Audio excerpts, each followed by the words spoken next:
അത് ദേവി നമുക്ക് നേടിത്തരും, അനുഗ്രഹിക്കും. എല്ലാവരെയും സരസ്വതി ദേവി അനുഗ്രഹിക്കട്ടെ. ഇനി ഇന്നത്തെ നമ്മുടെ സബ്ജക്റ്റ് എന്ന് പറയുന്നത് അമ്പും വില്ലും തൊടുക്കുന്നത് പലരും നമ്മൾ കണ്ടിട്ടുണ്ടായിരിക്കാം. ആ അമ്പും വില്ലും തൊടുക്കുന്നതിൽ നിന്ന് നമ്മൾ എന്ത് പഠിക്കുന്നു എന്നാണ് ഞാനിവിടെ നിങ്ങളെല്ലാവരും മനസ്സിലാക്കാൻ ആഗ്രഹിക്കുന്നത്. ഇക്കൂട്ടത്തിൽ ആദ്യമായിട്ടൊരു കാര്യം പറയട്ടെ.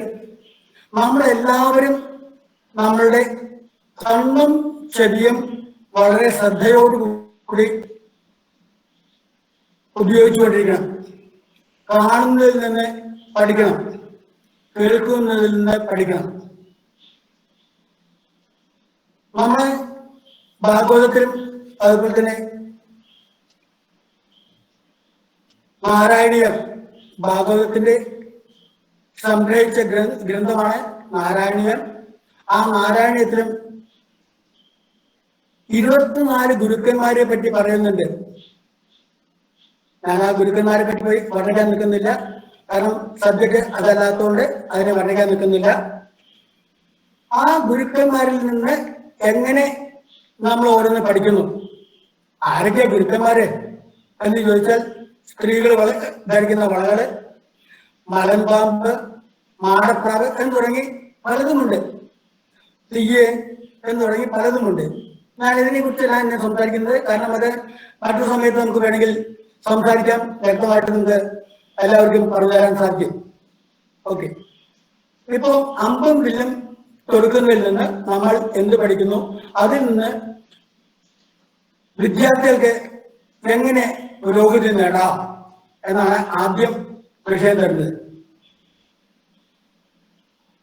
നിങ്ങളെല്ലാവരും അമ്പ് തൊടുക്കുന്നത് നേരിട്ട് കണ്ടിട്ടില്ലെങ്കിലും പല സീരിയലുകളിലും സിനിമകളിലും അമ്പ് തൊടുക്കുന്നത് കണ്ടിട്ടുണ്ടായിരിക്കാം. അല്ലെങ്കിൽ സ്പോർട്സില് അങ്ങനെയുള്ള ഒരു പാട്ടുണ്ടെങ്കിൽ ആ വഴിക്ക് കണ്ടിട്ടുണ്ടായിരിക്കാം. ഇതിൽ നിന്ന് നമ്മൾ എന്താ പഠിക്കുന്നത്? നമ്മൾ അമ്പ് എങ്ങനെയാ തൊടുക്ക? അമ്പ് കയ്യിലെടുത്തിട്ട് ഞാൻ ആക്ഷൻ കാണിക്കാണ്, ഞാൻ ഒരു ഉന്നം വെച്ചു. ആ ഉന്നത്തിലേക്ക് അമ്പ് വില്ലിൽ തൊടുത്ത് അങ്ങനെ പിടിച്ച് എന്നാണ് മുമ്പിലേക്ക് വിടയില്ല ചെയ്യുന്നത്. ആണോ? അല്ല, നമ്മൾ അതിനെ പിന്നാക്കം വലിക്കുകയാണ്. എന്താണ് പിന്നാക്കം വലിക്കുക? എന്തിനാ അത്? നമുക്ക് മുമ്പിലേക്കാണ് വിടുന്നത്, എന്തിനാ പിന്നാക്കം വലിക്കുന്നത്? ഇത് വളരെ വിചിത്രമായ ഒരു കാര്യമാണ്. പിന്നിലേക്ക് മുമ്പിലേക്കാണ് പോകേണ്ടത്, പക്ഷെ മുമ്പിലേക്കില്ല നമ്മൾ വിടുന്നത്, പിന്നിലേക്ക് വലിക്കുകയാണ് ചെയ്യുന്നത്. ഓക്കെ, അത് തൽക്കാലം അതിനെക്കുറിച്ച് രണ്ടാമത് ഞാൻ ആവർത്തിക്കാം. ഇതിനിടയ്ക്ക് ഇന്ന് ഞാൻ പല വിദ്യാർത്ഥികളുമായിട്ട് സംസാരിച്ചപ്പോൾ കിട്ടിയിട്ടുള്ള ചില അനുഭവങ്ങളെ കുറിച്ചും ഞാൻ നിങ്ങളടുത്ത് പറയട്ടെ. പലർക്കും വളരെയധികം ഇരുന്ന് കഷ്ടപ്പെടുന്നുണ്ട് കുട്ടികൾ. രാവും പകലുമില്ലാതെ പുസ്തകം വായിക്കുന്നുണ്ട്, പഠിക്കുന്നുണ്ട്. പക്ഷേ പരീക്ഷയ്ക്ക് വന്നിരുന്ന് എഴുതിയാൽ മാർക്കില്ല. എന്താ കാരണം? ഒന്ന്, ആ സമയത്ത് ഞാൻ പഠിച്ചൊക്കെ മറന്നുപോയി. ഒക്കെ നന്നായിട്ട് പഠിച്ചിട്ടുണ്ടായിരുന്നു, തലേ ദിവസം വരെ എല്ലാം നന്നായിട്ട് അറിയാമായിരുന്നു, പിറ്റേ ദിവസം മറന്നുപോയി. അതൊന്ന്. രണ്ട്, എനിക്ക് പഠിച്ചാൽ തലയിൽ കയറുന്നില്ല. മറ്റൊരു സബ്ജക്ട് പ്രശ്നം, എങ്ങനെ പഠിക്കേണ്ടതെന്ന് അറിയുന്നില്ല. ഇതാണ് ഇതിൽ നിന്ന് ഞാൻ പറഞ്ഞുതരാൻ ആഗ്രഹിക്കുന്നത്. ഇന്ന് പഠിക്കുന്ന കുട്ടികൾ എത്രാം ക്ലാസ്സിലാണ് അവർ പഠിക്കുന്നത്? 8ാം ക്ലാസ്സിലോ 1ാം ക്ലാസ്സിലോ 10ാം ക്ലാസ് മുമ്പിലേക്ക് പിന്നിലേക്ക് ഏത് വഴിക്ക് ചിന്തിച്ചോളൂ. പക്ഷെ നമ്മളെല്ലാം പഠിക്കുമ്പോൾ ആദ്യം നമ്മുടെ പഠനം ആരംഭിച്ച എവിടെ നിന്നാണ്? ഹരിശ്രീ നമ്മളെ അരിയിൽ എഴുതി പഠിച്ചു, അല്ലെങ്കിൽ നാവൽ എഴുതി തന്നെ പഠിച്ചു. ഈ രീതിയിൽ നിന്ന് ആരംഭിച്ചു. ഈ ഹരിശ്രീ നമ്മളെ കൊണ്ട് എഴുതി പഠിപ്പിക്കുമ്പോൾ വളരെ കഷ്ടപ്പാടായിരുന്നു. എഴുതിപ്പിക്കുന്ന ആ പാരൻസിനും അതുപോലെ തന്നെ എഴുതിക്കൊണ്ടിരിക്കുന്നതായ നമ്മളായി കുഞ്ഞുങ്ങളായിരിക്കുന്ന സമയത്ത് നമുക്കും എന്ത് ബുദ്ധിമുട്ടായിരുന്നു എന്ന് നമുക്കറിയാം. പക്ഷേ ആ ഹരിശ്രീ എന്ന് എഴുതണമെങ്കിൽ 8ാം ക്ലാസ്സിലോ 9ാം ക്ലാസ്സിലോ അല്ലെങ്കിൽ 5ാം ക്ലാസ്സോ 1ാം ക്ലാസ് മുതലുള്ള കുട്ടികളായാലും ശരി അവർക്ക് ബുദ്ധിമുട്ടില്ല. കാരണം അവർ പ്രാക്ടീസ് ചെയ്തു, പരിജ്ഞാനമായിട്ടുണ്ട്, അവരുടെ വളരെ എളുപ്പം എഴുതാൻ കഴിയും. അതുപോലെ തന്നെ നമ്മൾ ആദ്യകാലങ്ങളിൽ നഴ്സറി ആണല്ലോ ഒന്ന്. നഴ്സറിയിൽ പഠിക്കുന്നത് എന്താണ്? കുറെ പോയംസ് പഠിച്ചു. ഈ പോയംസ് കുറെ ആക്ഷനോട് പഠിച്ചു. പക്ഷേ അത് പഠിച്ചുകൊണ്ടിരിക്കുന്നുണ്ടെങ്കിൽ ശരി അത് ബൈഹാർട്ട് ആക്കുന്നു എന്ന് മാത്രമേ ഉള്ളൂ. എങ്ങനെയാണ് പഠിക്കേണ്ടത് നമുക്കറിയില്ല. തീർച്ചയായിട്ടും ആ സമയത്ത് നമ്മൾ പഠിക്കേണ്ട രീതി നമുക്ക് മനസ്സിലാക്കാൻ പറ്റില്ല. നമ്മളെ പാരൻസ് പറഞ്ഞു തരുന്നത് അല്ലെങ്കിൽ ടീച്ചേഴ്സ് പറഞ്ഞു തരുന്നത് ബൈഹാർട്ട് പഠിക്കുന്ന ആൾക്കുള്ളത്. ഉയർന്ന ക്ലാസ്സിൽ പോകുമ്പോൾ ഇതേ ബൈഹാർട്ട് പഠിച്ചു പോയി കഴിഞ്ഞാൽ ഉണ്ടാകുന്ന ഏറ്റവും വലിയ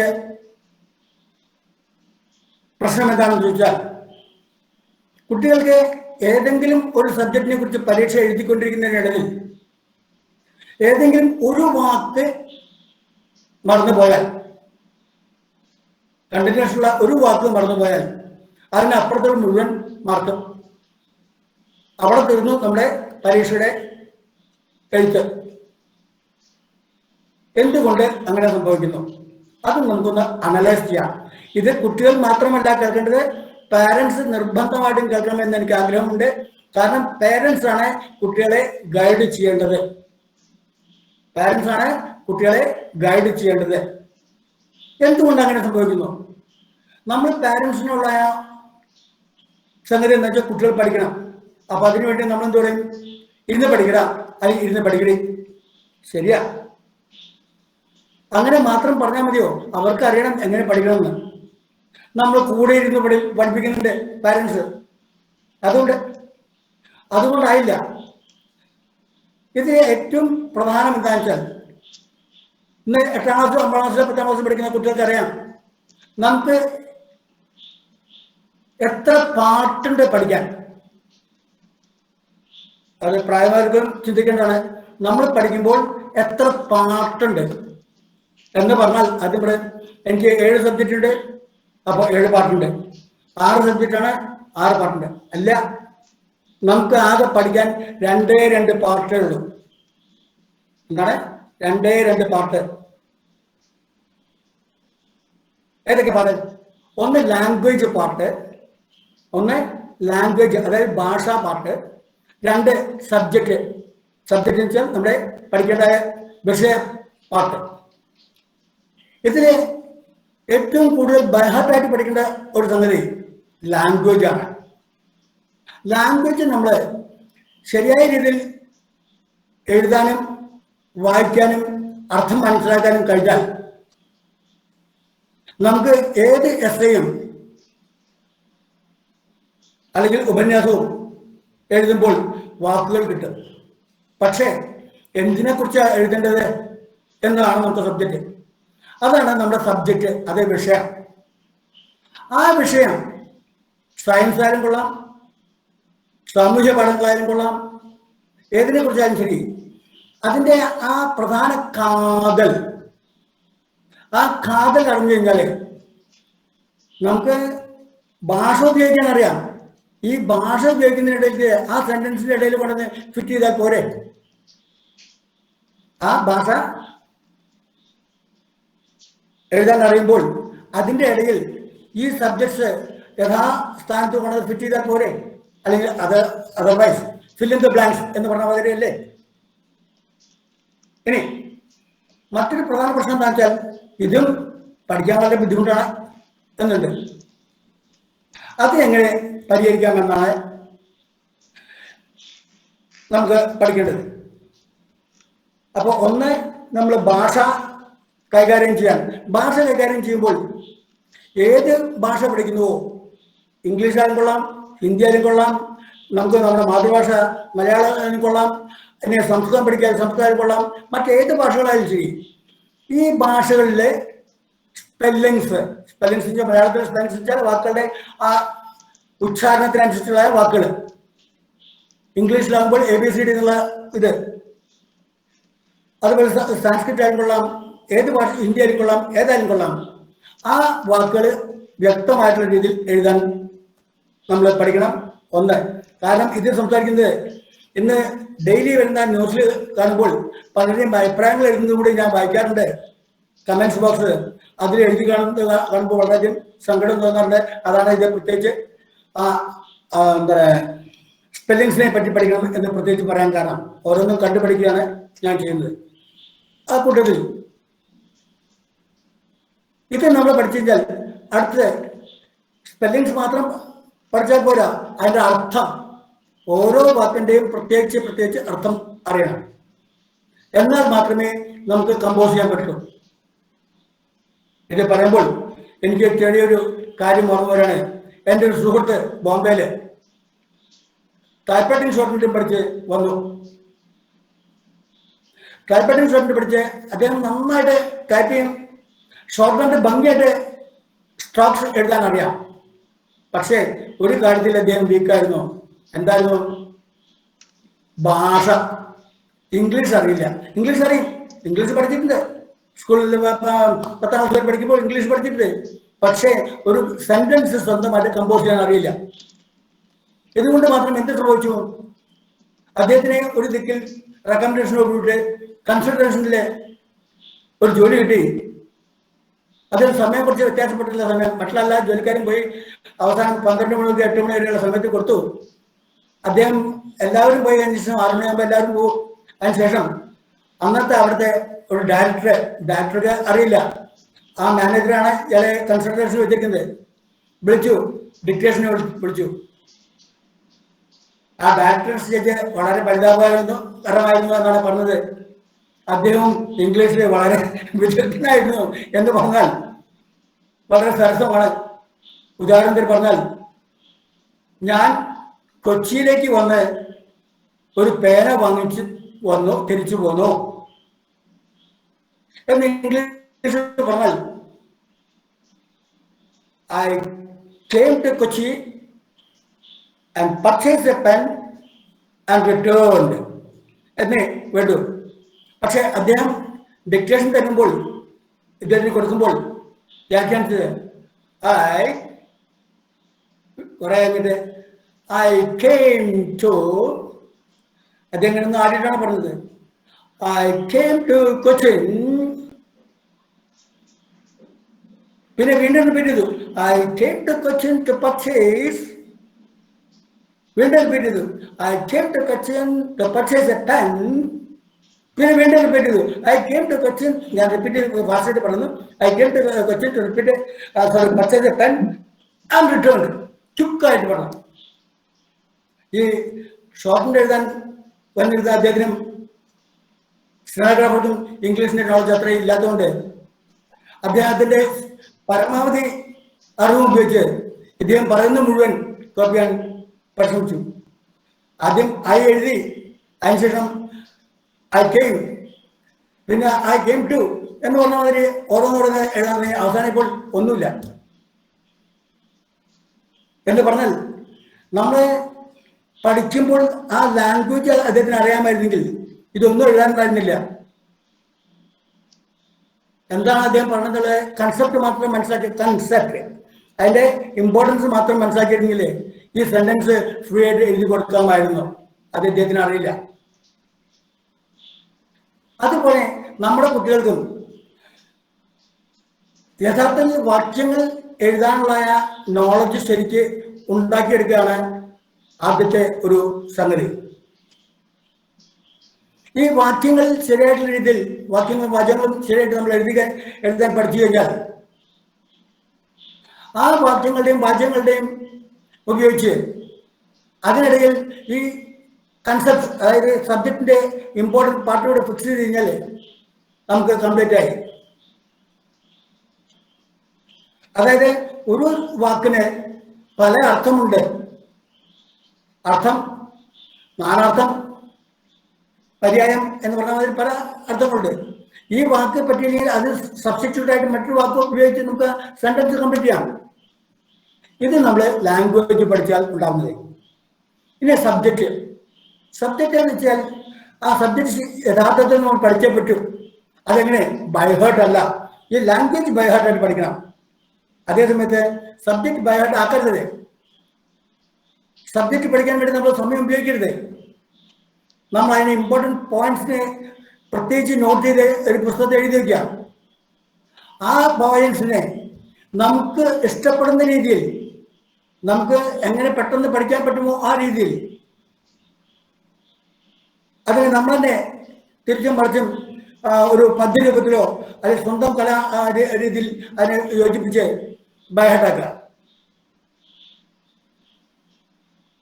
അതിന് ഉദാഹരണത്തിന് പറഞ്ഞൂടെ പറഞ്ഞാൽ, നമ്മളെല്ലാവരും രാഹുകാലം എന്നൊക്കെ പറയും. ഈ രാഹുകാലം എന്ന് എപ്പോൾ എന്ന് മനസ്സിലാക്കാൻ ആയിട്ട് എളുപ്പവഴി എന്താ? രാഹുലം സ്റ്റാർട്ട് ചെയ്യുന്നത് തിങ്കളാഴ്ചയാണ് ഏറ്റവും ആദ്യം സ്റ്റാർട്ട് ചെയ്യുന്നത്. അപ്പോൾ അതിന് ശനിയാഴ്ച ബു, അടുത്ത ബുധനാഴ്ചയാണ് ബു, പിന്നെ വ്യാഴാഴ്ച ചോ, ഞ. ഇത്രയും പഠിച്ചു കഴിഞ്ഞപ്പോൾ ആദ്യം എത്ര മണിക്കാണ് സ്റ്റാർട്ട് ചെയ്യുന്നത്? 7:30 മണിക്ക്. 1.5 മണിക്കൂർ സമയമാണ്. പെട്ടെന്ന് കഴിഞ്ഞു. ഋഷഭേ ഭുവ്യാച്ചോ ഞ. എന്താണ്?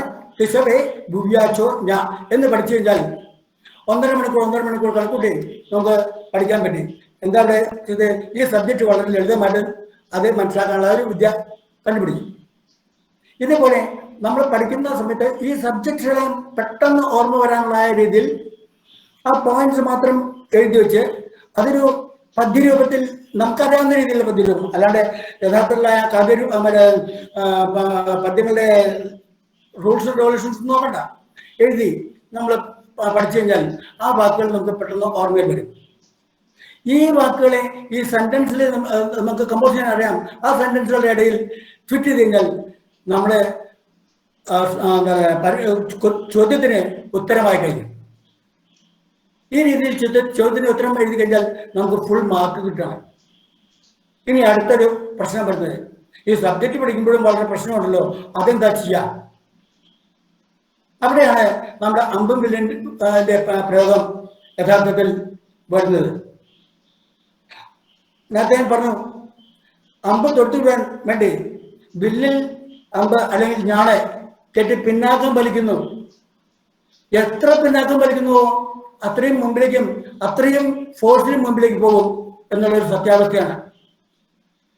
അപ്പോൾ ഇന്ന് 10ാം ക്ലാസ്സോ 9ാം ക്ലാസ്സോ 8ാം ക്ലാസ് എത്ര ക്ലാസ്സിൽ പഠിക്കുന്ന കുട്ടികളായാലും ശരി, അവർക്ക് അവരുടെ മുൻ പാഠങ്ങൾ വായിക്കാൻ അധികം താമസം എടുക്കില്ല.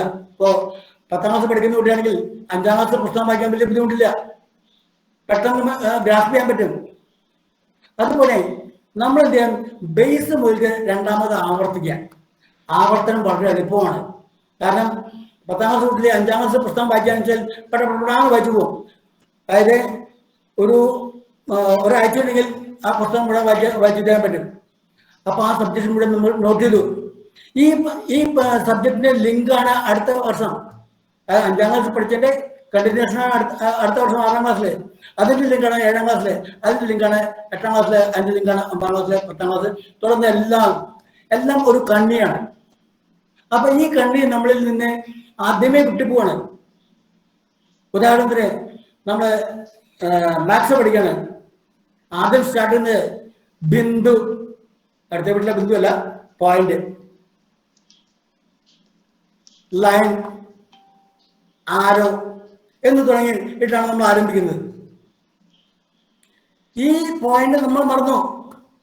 അങ്ങനെ വരുമ്പോൾ നമുക്ക് എന്താണ്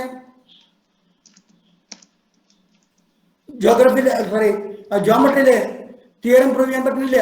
കാരണം ഇതിനെ പറ്റി മുഴുവൻ മറന്നുപോയി. അപ്പൊ ഇത് നമുക്ക് പെട്ടെന്ന് പഠിക്കാനായിട്ട് നമ്മൾ പിന്നാക്കം പോവാന്ന് വെച്ചാൽ ഞാൻ പിന്നാക്കം വലിച്ചു, നമ്മൾ ഏറ്റവും പിന്നാക്കം പോയി. എത്രയും പിന്നാക്കം പോകുന്നു അത്രയും ഫോഴ്സിൽ നമുക്ക് മുന്നോട്ട് പോകാൻ പറ്റും. അതായത് നമ്മൾ പഠിച്ചത് രണ്ടാമത് ആവർത്തിക്കുകയാണ്. എങ്ങനെ? നമ്മൾ ബേസിലേക്ക് തിരിച്ചു പോവാണ്. ഏറ്റവും ബേസിലേക്ക് തിരിച്ചു പോയി കഴിഞ്ഞാൽ ഏറ്റവും പെട്ടെന്ന് നമുക്ക് ഗ്രാസ്പിൽ പഠിക്കാൻ പറ്റും. ആ ഗ്രാസ്പിൽ പഠിച്ച് നമുക്ക് മുന്നോട്ട് പോകാൻ പറ്റും.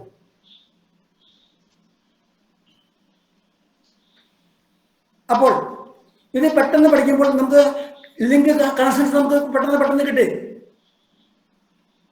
ഇപ്പൊ സൈക്കിളിന്റെ വീല് പെടൽ ചവിട്ടി കഴിഞ്ഞ് തിരിയുന്ന പോലെ തന്നെ ഇത് ഓട്ടോമാറ്റിക് തിരിഞ്ഞുകൊണ്ടേ ഇരിക്കും. പിന്നെ ഒരു ദിക്കിലും സ്റ്റോപ്പും ഇല്ല. ഇപ്പൊ നമുക്ക് സബ്ജക്ട്സ് മുഴുവൻ കിട്ടിക്കഴിഞ്ഞു. ഈ സബ്ജക്ട്സും കിട്ടി കഴിഞ്ഞാൽ നേരത്തെ പറഞ്ഞ ലാംഗ്വേജും കിട്ടി. ഇപ്പൊ നമ്മൾ നേരത്തെ പറഞ്ഞു രണ്ട് പാർട്ടേ ഉള്ളൂ. ഒന്ന് ലാംഗ്വേജ് പാർട്ട്, ഒന്ന് സബ്ജക്ട് പാർട്ട്. ഈ ലാംഗ്വേജ് വളരെ തറവായിട്ട് പഠിക്കണം, സ്പെല്ലിങ്സ് പഠിക്കണം. പല കുട്ടികൾക്കും സ്പെല്ലിങ്സ് വളരെ മോശമായിട്ട് ഞാൻ കണ്ടിട്ടുണ്ട്. അത് നമ്മുടെ കുട്ടികളായിരിക്കും കുട്ടികൾക്കുണ്ടെങ്കിൽ അത് ആദ്യം പരിഹരിക്കണം. ഓരോ വാക്കുകൾക്കും പ്രത്യേകം അർത്ഥം പഠിക്കണം. ഇനി നേരത്തെ പറഞ്ഞ ആ വ്യക്തി, ഷോർട്ട് ഹാൻഡില് അപാകത വന്ന വ്യക്തി, അദ്ദേഹം പിന്നീട് ചെയ്തത് എന്താണെന്ന് അറിയാമോ? അദ്ദേഹം സ്വയമായിട്ട് പഠിക്കാൻ തുടങ്ങി. 4 ലൈനുകളായ ഒരു ഇംഗ്ലീഷ് വാചകം, ഒരു ചെറിയ പാരഗ്രാഫ് വായിക്കാൻ അദ്ദേഹം ആദ്യം എടുത്ത സമയം, കുട്ടികളുടെ ചോദിച്ചാൽ എത്ര സമയം എടുത്തെന്ന് വെച്ചാൽ 2 സെക്കൻഡ് മതി. അതെ, അദ്ദേഹം എടുത്ത സമയം 2 മണിക്കൂറാണ്. പക്ഷെ ഈ 2 മണിക്കൂർ കൊണ്ട് അദ്ദേഹം അതിനെ ക്ലിയർ ആയിട്ട് മനസ്സിലാക്കി. അതിനെന്ത് ചെയ്തു? ഇന്നിപ്പം പലർക്കും അറിയണ്ടാവില്ല, നമ്മുടെ ഇംഗ്ലീഷിലെ ഈസ്, ആറ്, ആമ്, ഹാസ്, ഹാഡ്, വേറെ, വാസ് എന്ന് പറഞ്ഞുള്ള വാക്കുകൾ, പ്രിപ്പോസിഷൻസ് എന്ന് പറഞ്ഞാൽ പലതും നമ്മൾ പഠിക്കുന്നുണ്ട്. ഇത് കുട്ടികൾ പലതും മറന്നു പോയിരിക്കുകയാണ്. മറന്നു പോയിട്ടുണ്ടാവണം. ഞാനിപ്പോൾ എല്ലാവർക്കും പോയിട്ടുണ്ടെന്ന് പറയുന്നില്ല. പല കുട്ടികളും ഞാൻ കണ്ടുള്ളവരെല്ലാവരും ഇത് മറന്നു പോയിട്ടുണ്ട്. ഇതിനെയാണ് നമ്മൾ അരക്കെട്ട് ഉറപ്പിക്കേണ്ടത്. ഇതിന് മറ്റൊരു ഉദാഹരണം കൂടി പറയാം. നമ്മൾ ബിൽഡിംഗ് കെട്ടുകയാണ്. ഈ 50 തൊടുന്ന അതേപോലെ തന്നെ ബിൽഡിംഗ് കെട്ടുകയാണ്. ബിൽഡിംഗ് കെട്ടുമ്പോൾ നമ്മൾ എല്ലാവരും കെട്ടേണ്ട അസ്ഥിവാരം, അതായത് ഫൗണ്ടേഷൻ എത്ര താഴത്തേക്ക് പോകണം എന്ന് ചോദിച്ചാൽ ഉടനെ നമുക്ക് ഉത്തരം കിട്ടും, ഫൗണ്ടേഷൻ നല്ല ഉറപ്പ് വേണം. എത്ര ഉറപ്പ് വേണം? എത്രയും ഉയരത്തിൽ പോകുന്നു ആ ഉയരത്തിൽ ആ ബിൽഡിങ്ങിനെ താങ്ങാനുള്ള ഉറപ്പ് ഫൗണ്ടേഷൻ ഉണ്ടായിരിക്കണം. അപ്പോൾ എന്താണ് പറയുന്നത്? നമ്മൾ ഏറ്റവും ഉന്നതങ്ങളിലേക്ക് പഠിക്കാൻ വേണ്ടി താല്പര്യപ്പെടുന്ന ആൾക്കാർക്ക് അവരുടെ ഫൗണ്ടേഷൻ വളരെ സ്ട്രോങ് ആയിരിക്കണം. അതിന് പിന്നാക്കം ഞാനിനെ വലിച്ചേ പറ്റൂ, അമ്പനെ വലിച്ചേ പറ്റൂ എന്ന് പറഞ്ഞാൽ നമ്മൾ ബേസിലേക്ക് നമ്മുടെ ഓർമ്മകൾ ഇല്ലെങ്കിൽ ആ ഓർമ്മ വരുത്താൻ വേണ്ടിയിട്ട് നമ്മൾ സ്റ്റാർട്ടിങ് മുതൽ രണ്ടാമത് പഠിക്കാൻ കഴിഞ്ഞാൽ സമയം തീരെടുക്കില്ല. ലാംഗ്വേജ് നമ്മൾ തറവായി സബ്ജക്ട്സ് വളരെ ഫാസ്റ്റായിട്ട് പഠിക്കാൻ പറ്റും. ഇന്ന് രാവും പാലും എഴുതി പഠിക്കുന്ന കുട്ടികൾക്ക് ആ സമയം എടുക്കില്ല എന്ന് വളരെ ഉറച്ച സ്വരത്തിൽ പറയാൻ പറ്റുന്ന ഒരു സംഗതിയാണ്. അക്കൂട്ടത്തിൽ തന്നെ നേരത്തെ നമ്മൾ തുടങ്ങിയിട്ടുള്ള മേധാസൂക്തം വളരെ അതിഗംഭീരമായ ഒരു സൂക്തമാണ്. അത് നിങ്ങളെല്ലാവരും നിർബന്ധമായിട്ട് പഠിച്ചിരിക്കണം. ബുദ്ധിമുട്ടൊന്നുമില്ല. ഒന്ന് നമ്മളുടെ ശ്രദ്ധ അതിലേക്ക് തിരിക്കുക, അതിലെ വാക്കുകളെ ആദ്യം പഠിക്കുക, നേരത്തെ പറഞ്ഞ പോലെ തന്നെ സ്പെല്ലിങ്സ് പഠിക്കുക, ആ ഓരോ സെന്റൻസ് പഠിക്കുക. അത് പഠിച്ച് മുന്നോട്ട് പോയാൽ നമുക്ക് നല്ല ഗൈഡൻസ് ഇവിടെ നിന്ന് കിട്ടുന്നുണ്ട്. അത് നമുക്ക് പഠിക്കാൻ പറ്റും. എല്ലാ കുട്ടികളും ഇത് കേട്ട് അവരുടെ ഭാവി നന്നാക്കണം എന്നുള്ള സദുദ്ദേശത്തോടെ ഞാൻ എൻ്റെ വാക്കുകൾ ഇവിടെ അവസാനിപ്പിക്കട്ടെ. സംശയങ്ങളും നിശ്ചയങ്ങളും അഭിപ്രായങ്ങളും എല്ലാവരിൽ നിന്നും സ്വാഗതം ചെയ്യുന്നു.